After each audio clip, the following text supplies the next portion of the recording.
페이지 넘기고. 7번째 미학의 원리가 뭐냐 하면 리듬입니다. 리듬입니다. 이게 워낙 중요해요. 리듬 있어야 돼요. 리듬. 자, 리듬 다 알죠? 네, 너무 잘 알겠어요. 8번째가 뭐냐 하면 의외로 반복입니다. 반복이 굉장히 수준 높은 미학의 원리가 들어갑니다. 네, 반복.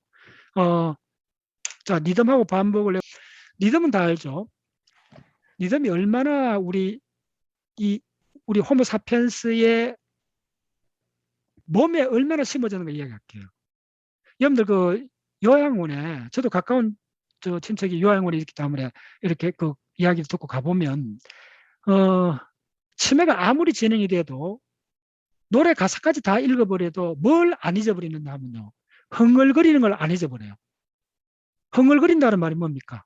흥얼거리는 거는 가사는 다 빠진 상태에서 리듬만 남아있는 게 흥얼거리는 겁니다. 맞죠? 예. 마지막 임종까지 아마 남아있는 거는 그 리듬입니다. 예. 그래서 리듬은, 자, 리듬의 가장 리얼한 예가 바로 우리 그 올리버 섹스 책에 나옵니다. 모자를 아내로 착각하는 남자라는 그 책입니다. 제가 미국에서 원서를 사왔는데 우리나라 들어온 해 20년 넘었는데 그게 번역돼 갖고 아직도 그 책을 보면서 그 책에 20가지 예가 나오는데, 네, 그 책을 설명할게요. 그거에 올리버 섹스가 쓰는 다른 책에 나는 침대에서 내 다리를 주웠다는 책이 있어요. 책 제목도 얼마나 재밌습니까? 나는 침대에서 내 다리를 주웠대요. 이야기가 무슨 이야기냐면 올리버 섹스 등산을 좋아해서 젊었을 때 혼자 등산을 하다가 산을 이렇게 하다가 들송가한테 부딪혀갖고 다리를 크게 다쳤어요. 들송가 하여튼 다리를 다쳤어요.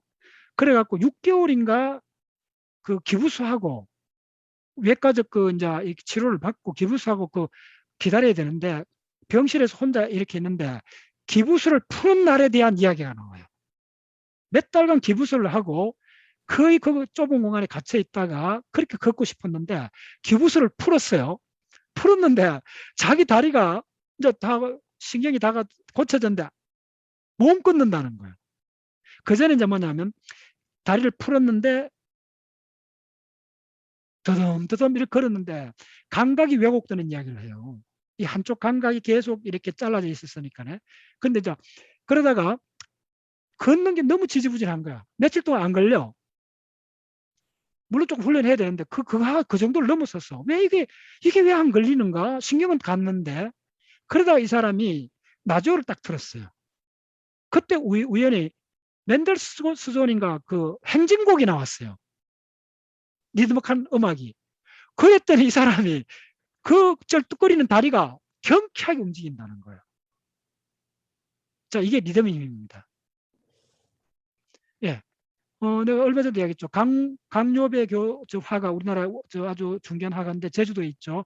그분이 몇 달 전에 썼는 인터뷰 기사에 이런 말이 나와요. 그 사람이 제주도 풍경을 그리고 있는데 우리나라 원로 화가입니다. 굉장히 많이 알려진 사람인데 강요배 화가가 그리는데 그 마지막 인터뷰 기사가 뭐냐면 자기는 이제 형태를 좀 벗어나서 리듬으로 화면을 다 채우고 싶다. 리듬으로 화면을 다 채우고 싶다. 그 사람 음악가가 아닌데 화가인데 그 이야기를 해요. 이 캠퍼스를 리듬으로 다 채우고 싶다. 색깔을 다루는 사람인데 바로 색깔의 리듬. 예. 자, 리듬이 소리를 타면 음악이 되고 리듬이 색채를 타면 미술이 됩니다.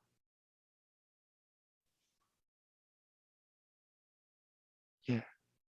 리듬은 훈련을 해야 됩니다. 아무나 같지 않습니다. 리듬은 일단 흐름을 알아야 돼요. 객관적 상황의 흐름을 알고 내 마주선 대화를 하든 특히 대화의 리듬이 중요합니다. 대화를 해보면 그거 참 많이 느껴요. 어떤 사람하고 하면 참 리듬이 맞다고 느껴지는 사람이 있어요. 많이 경험해보죠. 자기 짝꿍이 있어요, 다들. 직장에도 그 동료들 중에 특히 마음이 맞는 사람이 있어요. 그거 다 관찰해보면 주로 두 사람의 정서의 리듬, 말할 때 말의 리듬이 맞아 들어가는 사람들이에요. 그럴 때 말을 하면 할수록 편안해지고 스트레스가 풀려요. 느긋해져요. 그래서 뭐 일 있고 스트레스가 날 때 내가 찾는 사람 있죠. 그 사람 대부분 어떤 사람들이냐면 여러분도 뭐 내가 말할 때 내 말의 리듬을 타는 사람입니다. 그 리듬을 타려면 대화에서 리듬을 타려면 먼저 내 말의 리듬을 내가 다양하게 모니터링을 해야 돼요. 빠른지 우리가 물리적인 소리의 리듬은 빨리 캐치를 해요. 아, 내가 말을 거치게 하고 있구나. 빨리 하고 되는데 더 중요한 거는 의미의 리듬이에요. 의미의 리듬 뭐냐면 너무 심오한 이야기를 계속하면 이게 번아웃 돼버려요. 아시겠어요? 그래서 심오한 이야기는 이렇게 편안한 이야기가 어느 정도 전개되고 되는 거예요. 그 리듬이 예를 들면 이렇습니다. 자, 성탄절에 부르는 그 성탄 그 노래 있죠. 고요한 밤, 거룩한 밤, 어둠에 묻힌 밤. 이게 창의 리듬이다 보세요. 거룩한 밤, 고요한 밤, 고요한 밤, 거룩한 밤은 같은 리듬이잖아요. 이거는 플러스 포지티브한 의미의 뉘앙스잖아요. 그럼 세 번째도 만약에 더하면 이건 단순 반복이 되고 리듬이 아니요. 어둠에 묻힌 밤이라 하기 때문에 리듬이 사는 거예요. 앞에 거룩하고 고요함이 어둠에 묻힌 밤이라는 네거티브한 이걸로 갖고 이 포지티브가 리듬을 타고 상승을 하는 거예요. 오케이? 자, 리듬이 달아 밝은 달아 이 태백이 놀던 달아 이렇게 되잖아요. 그게 무슨요? 달아 밝은 달아는 두 번 반복의 리듬입니다. 근데 세 번까지 안 가요. 이 이야기 핵심은. 세 번은 반전을 합니다. 달아 밝은 달아. 갑자기 고유명사가 나와요. 이 태백이 놀던 달로 바뀌어요. 페이지가 전환돼야 돼요. 리듬이 왜 어려웠냐 하면 페이지의 전환을 갖고 와야 돼요. 그 페이지의 전환은 극성을 가져야 돼요. 반드시 포지티브면 네거티브가 와야 포지티브가 되는 거예요. 오케이? 거룩한 밤, 고요한 밤, 거룩한 밤은 긍정적인 포지티브한 거예요. 근데 이게 그라운드를 낮춰줘야 올라가는 거예요. 어둠에 쌓여야 신비스러워지는 거예요. 이게 리듬입니다. 이것은 반복하고 리듬을 썼어요. 대단한 겁니다. 그런 리듬을 딱 들으면 누구나 들으면 그냥 그걸 뭐라 그러냐면 그게 바로 스틱이라는 책의 주제입니다. 스틱이란 말은 무슨 말인지 알아요? 스틱이란 책 혹시 보셨나요? 그 책 한번 읽어볼 만해요. 뭐 그렇게 탐독할 정도는 책은 아니고 브레인 공부하면 대충 이해를 할 수 있는 책이요. 봐도 스틱이란 말은 갖다 붙는다는 거예요. 물에 젖은 낙엽처럼 붙으면 안 떨어지는 거예요. 왜 안 떨어질까요? 뭐가? 한마디 들은 말이 안 떨어지는 말이 있어요. 그 말의 비밀이 뭔지 알아요? 그게 바로 속담입니다. 격언이고. 속담하고 격언이 한 번 들으면 안 떨어지는 이유가 있어요. 자, 한 번 들으면 안 떨어지는 그 문장들을 짧은 구절입니다. 그걸 여러분 한번 생각해 보세요. 예를 들면 한 번 들으면 안 떨어지는 조금 내가 하실게. 벌써 한 7, 8년 전이네. 실크로도 도낭을 갔어요. 여기 도낭을 혹시 가보면 무의, 주천, 장액, 무의, 장액, 주천, 도낭. 아직도 기억나네. 와, 아직도 기억나네. 무의, 장액, 주천, 도낭. 이게 뭔지 압니까? 이게 하스사군입니다. 이건 한사군 날죠. 임둔, 현도, 진번, 낭랑. 기억나네. 중학교 때 배웠던 거 아직도 기억나네. 요게 한사군이잖아요. 이쪽에 서역에 있는 한무제가 기원전 108년인가 100년쯤일 거예요. 이거 알아놔야 돼요, 여러분들. 월남을, 베트남을 이해하려면 이거 다 알아야 돼요, 여러분들. 한무제는 대단한 황제입니다. 이쪽에, 이 고조선 쪽에 한사군을 설치하고 저쪽에, 티벳 저쪽에 하스사군을 설치했어요. 흉노 막아내면서. 예. 그때 그 군사 도시가 바로 무의장액 주천 도낭인데, 그거에 중국이 지금 가장 잘하는 고고학 유적이 발굴됐어요. 그쪽에 호텔에 가도 쫙 해놨어요. 중국이 아마 뭐 국보 뭐 1호까지는 대단한 거고요. 그게 뭐냐면 청동으로 무덤에서 나왔는데, 그 2000년 전 무덤에서 나왔는데, 그게 뭐냐 하면 말이, 우리나라 천마 있잖아요. 말이 질주를 하는 모습인데, 노노 아니에요. 말이 구름을 밟고, 노노 아니에요. 세상에. 말이 제비를 밟고 하늘을 뛰는 장면에 청동 상이 나왔어요. 그런데 그 유물 이름이 뭔지 압니까? 나는 그때 그 박물관에서 한 보고 내 평생 안 잊어버려요. 조금 어려운다는데, 그게 뭐냐, 마다비연이요. 마다. 예, 아직도 기억해요. 한 10년 전에 내가 한번 봤는데 요만해요. 진품 한번 이것도 찾아 올리세요. 이런 거 딱 올려놔야 돼요.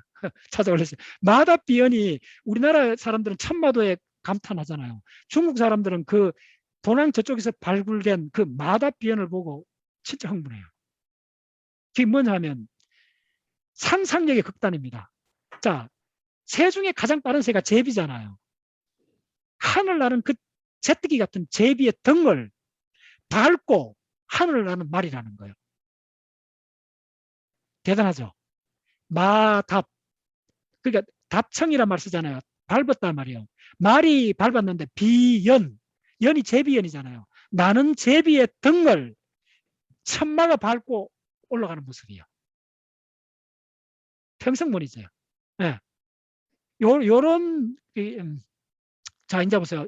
마답변이 왜 한 번 들으면 안 잊어지느냐 하면 컨트롤을 줬잖아요. 극단적. 가장 빠른 거에다가 컨트롤 줍니다. 또 한 가지 볼까요? 반복을 써갖고 아주 성공한 그 유명한 그 명대사는 뭔지 여기 있네. 또 우리 찾았어요. 마답변 이겁니다. 하나 안 보여? 자, 마답변 보입니까? 네. 이거 아니야, 이거 아니야. 이거 청동상인데 찾아보세요. 요거 아니고 진품을 나는 봤어요. 박물관에 가고 요만해요. 그래, 요런 거요. 말이 제비 등을 밟고 제비 날개를 밟고 성천하는 거예요.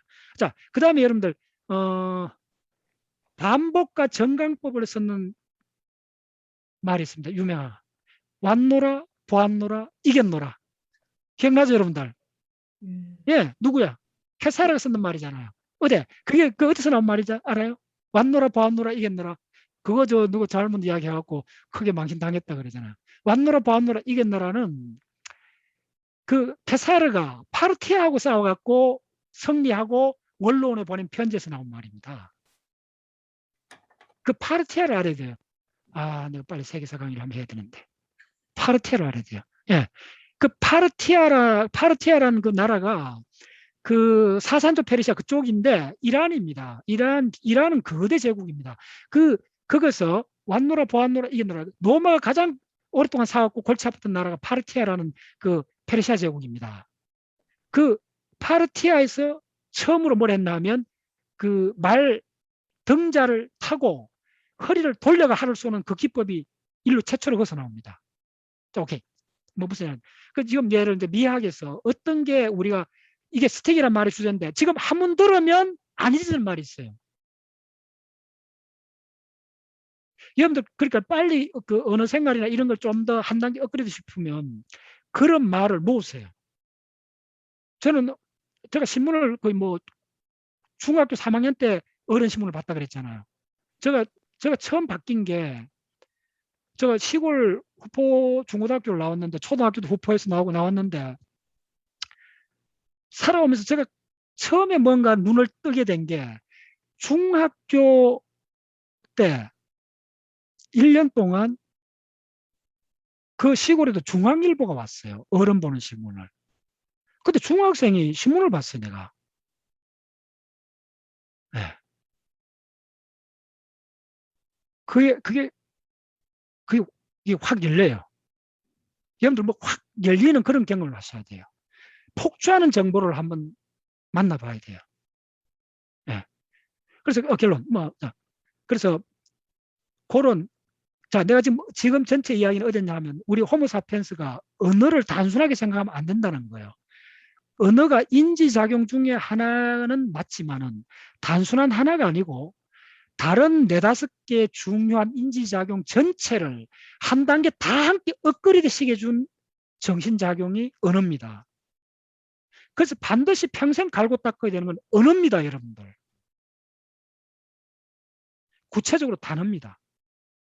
첫 번째, 당연히 학술적 단어나 고급 단어를 많이 알아야 되고, 두 번째, 단어를 많이 알다 보면 이게 단순한 단어가 아니고 뭐로 넘어가느냐 하면 뉘앙스로 바뀝니다. 단어가 뉘앙스로 바뀔 때 그 단어 속에 그 사람의 정서, 정보도 함축해서 엮고 모든 게 그게 가능해집니다. 단어가 양과 질이 넘어가면 뉘앙스로 바뀝니다. 그래서 조문도면 석사가이라 했죠. 공자가 내 아침에 도를 들으면 저녁에 죽어도 좋다 그랬죠. 그런데 왜 조선시대 모든 선비들이 그 말에 그렇게 감동을 받았겠어요? 공자가 했기 때문에 그렇습니다. 누구나 할 수 있는 말이에요, 사실은. 근데 공자가 했기 때문에 그 말이 수백 년 동안 생명을 갖고 있는 거예요. 왜냐하면 그 공자의 일생의 뉘앙스가 그 짧은 문장 속에 담겨져 있어서 그런 거예요. 그래서 말은 누가 했느냐가 더 핵심적입니다. 네. 가장 그 정치가들이나 이렇게 내리를 남는 말 짧은 단어 중에는 반복을 쓰고 반복의 정강법을 쓰면 다 묵혀 들어가요. 인류 공통으로. 자, 예를 들어줄까요? By the people, of the people, for the people. 예, 링컨을 세계적 인물로 만들어준 그 짧은 그 문장이잖아요. 그 문장이 왜 한번 들으면 아무리 영어를 모두 그거는 다 기억하잖아요, 여러분들. 왜 그럴까요? By the people, of the people, for the people. 예, 반복이고 의미를 살짝 정강시키는 거예요. 예. 그 다음에 또 이제 고수들이 쓰는 것 중에 이게 이제 고조의 미하고 비슷한 건데 하수들이 쓰면 진짜 엉성하기 짝이 없는 그런 말인데 고수들이 쓰면 엄청나게 힘으로 다가와요. 얼마 전에 나이덕 시인이 제가 연구소 때 초청해갖고 그 강연을 했는데 참 그분 강의 기억이 남아요. 우리나라 아주 나이덕 시인이 그 실론을 강의를 하는데 뭐라 그러냐면 어떻게 폴란드 시인인가 그 한 시인의 세계적으로 유명한 시래요. 시인들 사이에도 그 시를 뭐 굉장히 그렇게 높이 평가하는 시인데 그 시가 뭐냐 하면 삽질하는 거래요. 그래서 그 강연 중에 낭송을 하더라고요. 나이득 시인이. 그 내용이 이런 거예요. 아직도 뭐 이런 이야기예요. 너무나 뻔한 이야기예요. 자기가 삽을 갖고 땅을 판다는 거예요. 자기 아버지가 그랬듯이. 그냥 노동자가 땅을 파는 거예요. 근데 시 전체가 그거밖에 없어요. 땅을 파는 그걸 묘사한 것밖에 없어요. 그냥 삽질하는 거예요. 근데 요걸 모래알 하나하나 헤아리듯이 구체적으로 적는 거예요. 구체적으로 또 막 형용사 하나 안 써요. 김훈 선생은 뭐라 그러는 줄 알아요? 우리나라 말에서 조사 다 빼버리고 싶다 그러잖아요. 그냥 또박 나열을 하면 돼요. 이거는 하수들이 쓰면 초등학생 일기장이 되는데 고수들이 쓰면 한 방에 나가 떨어집니다. 최고는 그 정점입니다. 어떤 기교도 쓰지 않는 기교. 예. 고수들만 할 수 있습니다. 자, 우리가 절에 가보면 저 불교를 잘 모르는 분들 한 가지 가르쳐 줄게요. 어디 가도 석가모니는 금방 찾아냅니다. 불상이 3개 있던 뭐 많이 있던 가서 석가모니 불을 찾는 법을 가르쳐 드릴게요. 석가모니 불은 아무런 장식이 없는 부처입니다. 끝. 됐죠? 이제 감 잡아야 돼요. 석가모니 불은 장식이 없습니다. 보살들이 장식이 있습니다. 간센보살이나 예, 보살들이 장식이 있습니다. 그 말은 무슨 말인지 이해했죠? 예. 예. 고수는 장식이 필요 없습니다. 장식을 한다는 말은 그 미칩니다. 예. 그대로. 자, 최근에 우리를 가장 감동시켰던 시 중에 그 시라고 할 수도 없는 시가 있었어요. 언제 거기까지 천안함 사건 때 많은 사람들이 그 애통해하고 그랬는데 9시 뉴스에 어느 대학 교수가 그 천안문 사건의 시를 썼잖아요. 9시에 뉴스 시간에 그 시를 낭송을 했어요. 아나운서가. 기억납니까? 그게 뭐냐면 천안에 40몇 명이 죽었는 그 병사들의 이름을 그냥 나열했어요. 그밖에 없어요. 그리고 마지막에 명령이다. 살아서 돌아오라. 그거 끝이요. 전 국민이 울었어요. 저도 울었어요. 그 시를 보면서. 이제 이해했나요? 네. 고수들이 쓰는 거예요. 군더더기 하나 없이 그냥 사실만 딱 보여줬을 때 우리는 꼼짝할 수 없는 감동을 느껴요. 그건 뭐죠? 나열입니다. 나열은 굉장히 하수들이 쓰기도 하는데 그냥 우리가 그 뭡니까 그 어린애들 이야기하는데 굉장히 감동받을 때가 있어요. 가만히 들어보면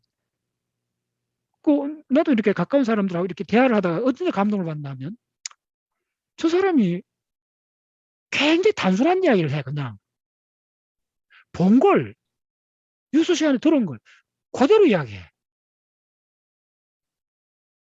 그때 감동을 받을 때 굉장히 많아요. 여기 그런 경험 해본 적 있나요? 어떤 수사도 안 붙이고 어떤 설명도 안 하고 자기가 들은 걸 가장하지도 않고 그대로 이야기할 때 예. 뭐가 확 올라와요. 저는 그때. 제가 좋아하는 그 시인의 오기훈 시인의 아이야 내가 구둣발로 차고 가는구나 시가 있습니다. 그 시가 뭐냐면 내가 안 봐도 지금 그 모티브를 이야기해 드릴게요. 어떤 중년 남자가 직장에서 퇴근을 하면서 고가도로 밑을 걸어가면서 내가 구둣발로 차고 가는구나. 이 조그만 조약도를 내가 차고 가는구나. 처음에 앞대면 황당해요. 이거 무슨 이야기를 하는가 했는데 중년의 남자가 퇴근하면서 길을 가다가 쪼매는 돌을 툭 차요. 그런데 이걸 내가 또 차고 가는구나. 그 다음 문단에 뭐가 나오느냐 하면 밭둑에 고랑을 파며 밭둑에 돌을 헤집고 묻는구나. 내 아들아. 예. 아들이 돌에 그 편안하도록 박힌 돌을 내가 빼내고 그 땅을 평평해서 그 밭둑에 내 아들을 묻었고 어린애가 죽었겠죠. 자기가 묻었고 그리고 수십 년이 흘렀고 어느 날 내가 퇴근할 때 부둣발로 돌이 툭 차였는데 그 돌이 30년 전에 내 아들을 묻었을 때 그 관 밑에 박혔던 그 돌이구나. 그 이야기예요. 네, 오교훈에 내가 구둣발로 또 차고 가는 그 시 한번 찾아봤어요. 나 그 시 한 20년 전에 읽다가 울었어요. 대단해요. 그건. 네. 자, 그래서 지금 이야기하는 거는 반복, 리듬하고 반복을 결합한 게 이런 거예요. 자, 왔노라, 보았노라, 이겼노라. 참, 이 캐사르 시즌은 대단해요. 이 문장 쓰는 거 봐요. 자, 이게 바로 이렇게 돼 있어요. 반복인데 정강으로 돼 있어요. 처음에 왔고, 보았고, 이겼고, 전쟁 이겼다는 걸 딱 세 줄 했어요. 네. 이게 반복하고 리듬을 쓰는 거예요. 네. 그 다음에 아홉 번째가 뭐냐면, 언유입니다. 네. 이거는 고급, 굉장히 고급, 시는 대부분 언유로 되어 있습니다. 뒤에 이제 시를 내가 좀 보여드릴게요. 언유를 씁니다. 그래서 언유를 써야 언어의 새로운 차원인 뉘앙스가 출현합니다. 이건 번역 안 해도 돼요. 뉘앙스 그대로 우리가 알고 있잖아요. 동일한 말을 해도 그 뉘앙스가 완전히 다르다는 걸 우리가 디텍트해요. 그 은유를 많이 쓰면 그 뉘앙스가 점점 심층적으로 됩니다. 심층적으로 돼야 돼요. 그래서 예. 자, 10번째는 뭐냐면 10번째는 균형입니다. 요게 아마 찬드날 이야기하는 미학의 내과학적 10가지 근거입니다. 은유하고 균형. 자, 그러면 공중자하고 내가 잠깐만 설명드릴게요. 이거의 결정판이 누구냐 하면 알다시피 시인들입니다. 그래서 아름다움은 뭐냐를 느끼시려면 시를 일단 많이 감상을 해보시고 그 다음에 그 시인들의 세계를 재구성해 보면 돼요. 거기서 보이는 패턴이 대부분 아름다움의 아주 그 심리적 그 근거들입니다. 그래서 자녀분들 내가 옛날에 이제 브레인 강의할 때도 가장 많이 받는 질문이 머리를 어떻게 하면 좋게 하느냐, 창의적 어떻게 되냐 물으면 너가 뭐 한 10년 동안 했던 말이 있어요. 특히 사춘기에 들 무렵에 시를 만나야 돼요. 그때 시를 못 만나면 그건 평생 핸디캡으로 남습니다. 예, 자녀들이 있으면 사춘기 때 저는 바닷가에서 자라면서 시를 어떻게 만났냐 하면 요만한 포켓용 시 있잖아요. 그 청록파 시인데 중학교 들어가면서 아직도 그 수첩 그만한 시집 아직 기억이 나요. 그걸 계속 이렇게 보다 보니까네 그거요. 특히 청록파 시가 좋습니다. 어릴 때는 사춘기 때는 자연의 아름다움 시를 많이 보죠. 심각한 시는 아닙니다. 어릴 때는. 예. 아름다운 시를 많이 보여줘야 돼요. 자, 그래서 그쪽에서 아름다운 동시에 시에도 사실은 등급이 있습니다. 자, 요거는 좀 오해하시면 안 돼요. 예술에는 등급이 있습니다. 그렇기 때문에 이게 내각의 분석의 대상이 됩니다. 등급이 있다는 게 대중예술이 있고 고급 예술이 있다 그러잖아요. 근데 아직도 논쟁이 있는데 대충 정리되어 있습니다. 브레인을 해보면 고급이 있고 대중성이 있고 있습니다. 그게 증거가 뭐냐면 이게 그 칙센트 미하이의 창의성에 나오는 핵심 이론입니다. 창의성이 출현하려면 세 가지가 필요하다는 겁니다. 첫 번째, 독창적 개인, 창의적 능력을 가진 개인이 있어야 되고, 두 번째는 뭐냐면 창의적 분야가 있어야 된답니다. 세 번째는 창의적 그 분야에 이걸 평가할 수 있는 그 일단의 그룹이 형성이 되어 있어야 돼요. 이 세 가지 조건이 없으면 어떤 인간의 액티비티를 창의성의 영역이냐 그래 평가할 수가 없다는 거예요. 예를 들면 이야기합시다. 청소하기는 창의성 수준까지 올라갔나요? 청소를 능숙하게 잘하는 사람이 있어요. 창의할 사람이 있을 수 있어요. 개인은 있을 수 있어요. 그러나 그걸 평가하는 시스템이 아직 없어요. 근데 살펴보면 요리는 지금 인류 전체로 내가 보면 창의적 영역에 막 지금 들어가고 있어요. 요리는 그 머슬랭인가 뭐 하죠. 평가를 내리죠. 그 다음에 그 집단이 있잖아요. 과학은 당연히 창의적 분야입니다. 수학, 물리학 내가 아무리 잘한다 해도 누구 인정하지 않아요.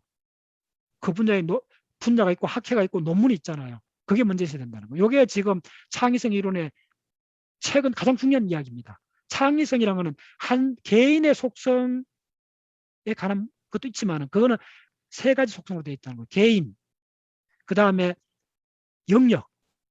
그래서 그거 해보면 재밌어요. 어떤 분야가 창의적 분야에 들어왔는가 안 다 카운트할 수 있어요. 네. 음악 중에 뭐 피아노 곡 같은 건 창의성이 들어왔죠. 다 평가할 수 있죠. 점수를 매길 수 있죠. 만약에 저 체육 분야에 올림픽에 저 피겨스케이팅 김연아 하는 거는 창의성 분야에 들어갔죠. 그거 간혹 보면 너무 놀랍잖아요. 우리가 비전문가들이 보면 자 창의성 분야가 있으면 반드시 뭐가 있냐면 전문가가 있고 비전문가가 있어요. 청소 전문가란 말 잘 안 하잖아요. 그건 아직도 청소하기를 폄하해서 하는 이야기 아니고 인류의 액티비티 중에 먼저 평가 시스템이 나와야 돼요. 평가 시스템이 없는 대표적인 예가 뭔지 알아요? 네. 예를 들면 평가 시스템이 엉성한 게 보면 뭐 주역이라든지 뭐 사주복이라든지 풍수라든지 평가 시스템 엉성하잖아요. 평가 시스템 엉성한 분야에 내가 공통점을 발견했어요. 그게 뭔지 알아요? 우리나라에 논어를 해석하는 사람이 1000명이면 다 달라요. 됐죠? 그리고 그 사람들 만나보면 다 이렇게 해요. 다른 사람 해석은 엉망이라는 거예요. 내 해석이 맞다는 거예요. 다 주역을 달리 주역의 본질을 모른다고 이렇게 이야기해요. 내가 만난 대부분 사람 그렇게 이야기했어요. 그래서 내가 속으로 웃으면서 아, 그 분야 아직도 평가 시스템이 아직 안 돼 있구나. 그러니까 창의적 분야는 아직 못 미치구나. 나 그렇게 생각해요. 뭐 저보고 또 폄하한데도 소위 상관없어요. 저는 그건 난 자신 있게 이야기할 수 있어요. 딱 어떤 분야 사람들 이야기 들어갖고 저 과학 분야는 너무 명확합니다. 과학 분야는 내가 아무리 무슨 뭐 이렇게 뭐 조작을 뭐 한다 해도 되는 게 아닙니다. 딱 그냥 꼼짝 못해요. 과학 분야는. 그래서 하수는 그냥 성북할 수밖에 없어요. 무슨 말인지 아시겠어요? 그 왜냐면 맞고 틀리고 분명하니까요. 그다음 맞고 틀린 걸 누구나 다 공동으로 인정을 하니까요. 그 분야가 한 단계 올라가는 거예요. 근데 풍수나 이 동양 쪽에서는 그 시스템이 안 되기 때문에 약하기 때문에 밀리는 거예요. 계속 밀리는 거예요. 참 안타까워요.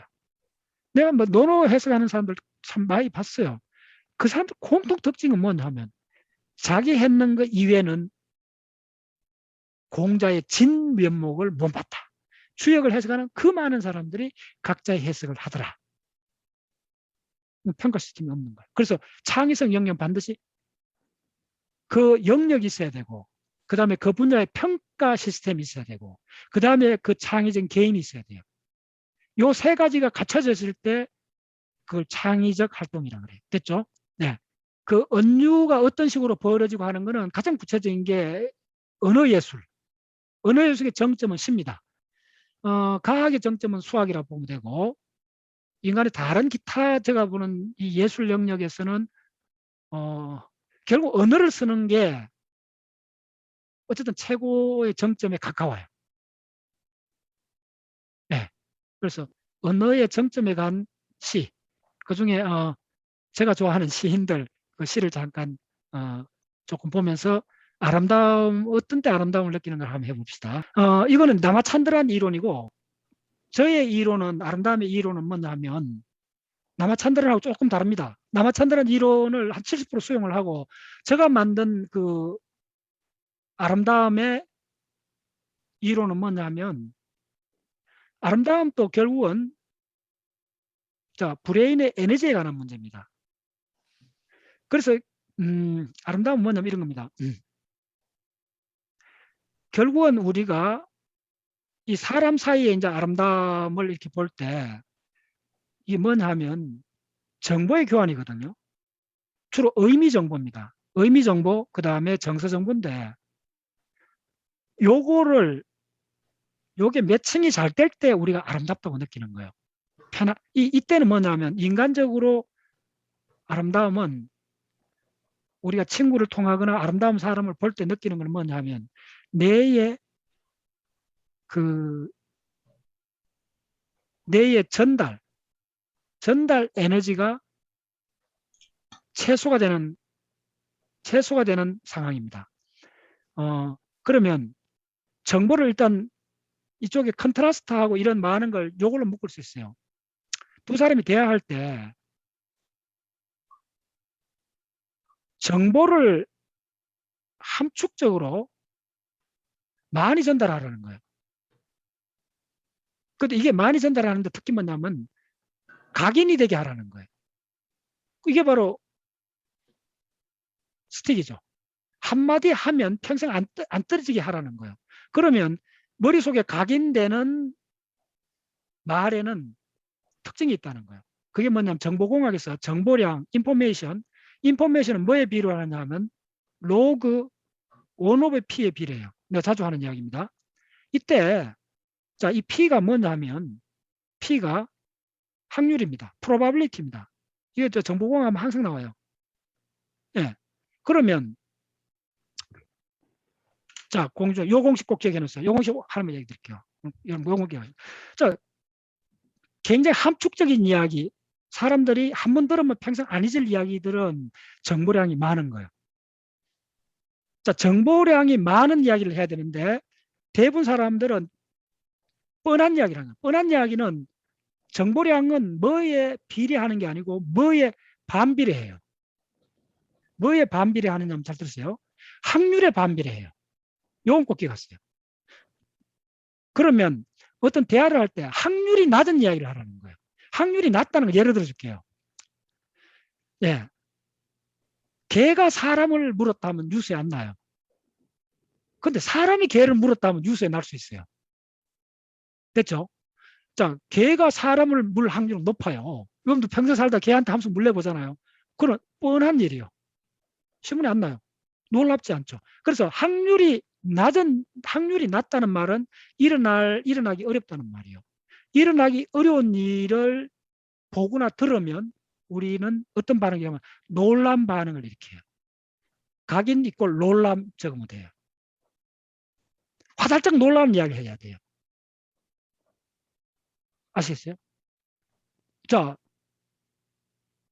그래서 내가 우리 회원들한테 그 이야기했는데 어디 인터뷰를 가거나 이럴 때 짧은 시간에 그 사람들 각인시켜주는 건 뭐냐 하면 대기업 이사들쯤 되면 많은 경험이 지식이 대단해요. 그 뭐 가푼나기 대학생이 아무리 많은 이야기 해갖고 그걸 못 뚫어요. 그러니까 그 사람들 입장에서 다 뻔한 이야기예요. 수가 다 보이는 거예요. 그때 어떻게 해야 되느냐 하면 딱 한마디를 했을 때 가장 정보량이 많거나 확률이 가장 낮은 거. 자, 확률이 낮은 게 두 종류가 있습니다. 생뚱맞은 이야기가 있었어요. 그럴 수 있죠. 황당한 이야기, 생뚱맞은 이야기는 확률이 낮는데 확률을 낮는 거는 맞는데 그 말을 하면 안 되는 이유가 뭐냐면 맥락을 벗어났기 때문에 그래요. 오케이? 맥락에 맞는데 확률이 낮은 이야기, 그걸 뭐라 그러냐면 고급 정보라 그래요. 고급 정보를 가져야 돼요. 그럼 고급 정보는 어디에 있느냐 하면 아쉽게도 책에도 없고 책에 있는 건 대부분 사람 알아요. 대기업 이사 같은 다 읽어봤어요. 알아요, 대충. 그래서 어떻게 하면 그 정보는 대부분 논문에 있습니다. 예. 제가 논문을 계속 보면 항상 놀라요. 제가 굉장히 놀랍다는 이야기만 하잖아요. 저거 무슨 책 보고 그렇게 놀라지 않잖아요. 주로 논문을 보고 놀래요. 왜 그럴까요? 논문은 내한테 거의 다 대부분 새로운 거니까. 이제 이해하셨어요? 새롭다는 말은 뭐냐면, 자, 논문에 있는 정보는 논문을 쓰기 이전에는 인류가 알았어요, 몰랐어요? 이제 명확해졌죠? 전 인류가 몰랐잖아요.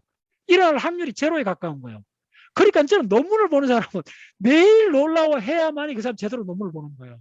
이해됐나요? 명확해졌죠? 그래서 공부를 해야 돼요. 공부를 한다는 말을 자주 하는데 공부를 한다는 거는 공부하는 학자를 만나면 주변에 있는 사람이 쌩쌩해져야 돼요. 그러면 제대로 된 사람 못 만난 거예요. 이해했죠? 그럼 뻔한 이야기만 하는 사람들이요. 그 다음에 뻔하지 않으면 정보를 많이 넣기 위해서 어떤 말을 하냐면 황당한 말을 해요. 도사들이 그렇게 많은 거예요. 황당한 인간들이 그렇게 많은 거예요. 왜냐하면 이 사람들은 반은 맞아요. 황당하고 기묘한 이야기일수록 놀란 반응을 일으키긴 해요. 근데 그 놀란 반응은 어떤 양상이냐 하면 분위기에 맞지 않는 놀란 반응이기 때문에 그로테스크예요. 그러니까 무슨 이야기냐 하면 금방 알아요. 예. 그래서 여러분들 논문을 보면 매일 놀라워합니다. 예. 웬만하면 그러니까 질릴 수가 없어요. 이쪽 세계는. 내가 오늘도 하루 종일 놀라워하다가 그런 거예요. 자, 그 정도 됐죠? 그러니까 인포메이션은 노거에 원오 P, 뭐 노거 빼버려도 돼요. 확률에 반비례한다. 그거 꼭 기억하세요. 그러면 확률이 높은 말을 뭐라 그러냐면 뻔하다 그러는 거예요. 제발 뻔한 이야기 하지 마세요. 네. 그럼 뻔한 이야기를 안 하려면 고급 정보를 만나야 돼요. 아무도 모르는 걸 봐야 돼요. 그 분야에 맥락에 맞고 그 분야에. 예. 됐죠? 자, 그 다음에 두 번째 오늘 두 개의 공식만 내가 생각하는 이게 결국은 이 정보 이론이 아름다움하고 연결됩니다. 저는 전자공학이기 때문에 그냥 그쪽에 접목이 되는데 왜 그러냐 하면 궁극적으로 우리가 어떤 사람을 만났을 때 어떤 사람하고 소통을 하고 편해진다는 것은 뭐냐면 내가 전달한 정보가 그 사람이 오롯이 간다는 그 말입니다. 그러려면 대규모 정보를 딱 한마디 하면 알아듣는 사람 만나면 얼마나 편안해요. 오케이. 자, 편안해진다 그러죠. 편안하다는 걸 다른 말로 아름답다 그래요. 우리 인간한테서는. 예. 요 말이 핵심입니다. 우리 뇌과학적으로 뭘 아름답다느냐 하면 브레인의 에너지를 최소화시키는 겁니다. 예. 자, 아름다운 특징이 뭡니까? 계속 함께 하고 싶은 거죠. 맞죠? 애인이 아름답고 내 사랑하는 사람이 아름답잖아요. 아름답기 때문에 내가 평생 같이 있는 거잖아요. 그럼 아름답다는 말이 뭡니까? 같이 있고 싶다는 말입니다. 어렵게 생각하면 안 돼요. 같이 있고 싶다는 말은 뭐냐면 내가 그 사람하고 있을 때 에너지가 거의 안 든다는 말입니다. 그걸 편안하다 그러고 여러분들 두 번, 세 번 전에 그 폴리 베이갈 이론 했죠. 다미주 이론 기억나죠? 내가 그 책을 왜 그렇게 높이 평가하냐면 그 대가가 했던 마지막 말이 그 책 거의 그 전체 바닥에 흐르는 게 뭐냐면 그 사람이 오랫동안 학문의 이력에 마지막에 도달한 그 점이 너무나 가슴에 와닿는 거예요. 뭐냐면 편안하게 해주라. 딱 그거 하나라는 거예요. 그래서 지금 이 라마찬드란 이론하고 내 이론하고 다 맞나요. 궁극은 뭐냐 하면 아름답다는 거는 편안하다는 거예요. 저 아름다운 거는 다른 말로 오래 함께 하고 싶은 게 아름다운 거잖아요. 그 아름다운 장면을 뭔데 못 잊어갖고 기억 속에서 계속 불러오고 그 아름다운 사람을 함께 계속 하고 싶은 게 모든 핵심. 아름다움의 핵심은 함께 지속한다는 말입니다. 함께 지속하려면 에너지 쓰임이 미니멈이 돼야 돼요. 그래서 이게 통신이론, 과학이론하고 접목이 됩니다. 됐죠? 그게 가장 구체화된 게 뭐냐면 편안해야 돼요. 자, 그래서 이게 미각에서도 마지막에 가면 편안한 쪽으로 가는 게 뭐냐면 편안하다는 게 기억이 많이 돼 있다는 말하고 또 통합니다. 예. 그래서 맛이 미각에 있어서도 맛의 반은 기억입니다. 임종 때는 그 사람 평소에 먹고 싶었던 음식을 꼭 찾아요. 예, 집에 우리 엄마도 그랬겠어요. 어머니도 그랬어요. 예. 그리고 법정 스님 내가 자주 이야기하잖아요. 법정 스님 임종 그 기사내 보면서 내가 가슴이 멍멍했는데 법정 스님 그 임종 때 팥죽이 먹고 싶다 그랬잖아요. 예, 가까운 신도가 가서 팥죽 사갖고 마지막에 팥죽 드셨다 그러잖아요. 왜 임종에 오면? 예, 기억입니다. 다 기억입니다. 예, 자, 됐죠? 자, 두 번째 공식. 그래서 저는 아름다움을 정보이론, 이거하고 연결하고 싶어요.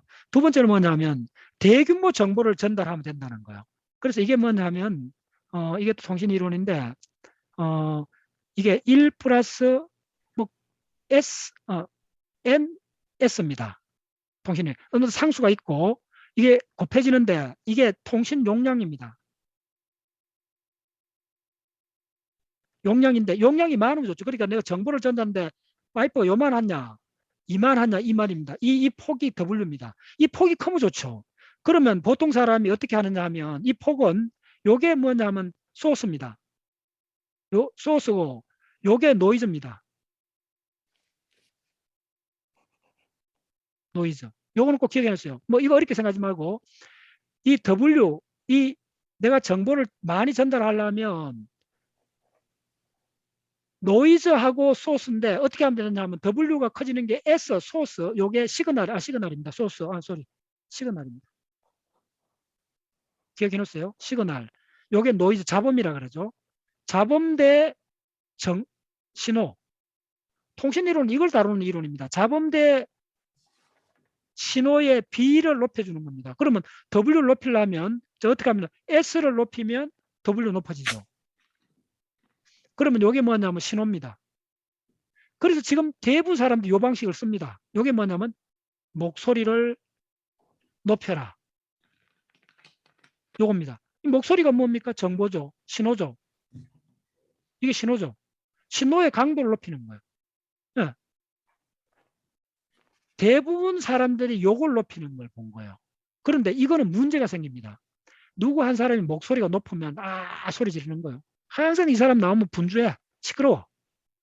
그러면 주변 사람이 이제 여러 사람이 있으면 그런 시끄러운 사람이 한 명 있으면 이제 내가 말을 할래도 다른 사람이 안 들려. 그럼 옆에 있는 사람도 정보를 전달하면 목소리가 커져야 돼. 그래서 아들이 많은 집에는 그 남자들 많은 집에는 목소리가 높아져요. 이제 이해하셨죠? 요게 시그널을 높이는 겁니다. 그래서 좀 이렇게 그 민도가 낮은 국가에서 이 정치가들이 이야기하면 목청이 높아요. 딱 보면 알아요. 선진국이 아니면 정치가들의 목소리가 낮아야 돼요. 왜냐하면 정치가들은 많은 사람들이 영향을 끼치는 사람이기 때문에 이 사람들이 조용해지면 조곤조곤하고 이렇게 논리적으로 이야기를 하면 전 국민이 조용조용해져요. 됐죠? 네, 톤 다운. 그래서 저도 이제 이거 하잖아요. 톤 다운 하라. 자, 근데 이거는 하수가 쓰는 방법입니다. 하수입니다. 시그널을, 자, 다른 방식도 있다는 거예요. N을, 노이즈를 줄이면 돼요. 노이즈를 줄여도 W가 올라가요. 우리가 원하는 건 W, 통신 채널 이 폭을 넓히는 거니까네. 노이즈를 줄이면 돼요. 이게 오히려 생산. 요거는 뭐냐면, 요거는 시그널만 높이면 집단에서 성자 독식이 됩니다. 됐죠? 무슨 말인지 알죠? 이긴 사람이 다 갖고 가는 거예요. 그 사람이 대통령 되고 국회의원 되는 거예요. 처음 목청 높인 사람이 모든 걸 다 가요. 나머지 사람들은 피해자가 돼요. 근데 요 게임은 노이즈를 줄이면 모두가 성자가 돼요. 오마이 사이언스. 됐죠? 요게 제가 발견한 미학의 원리입니다.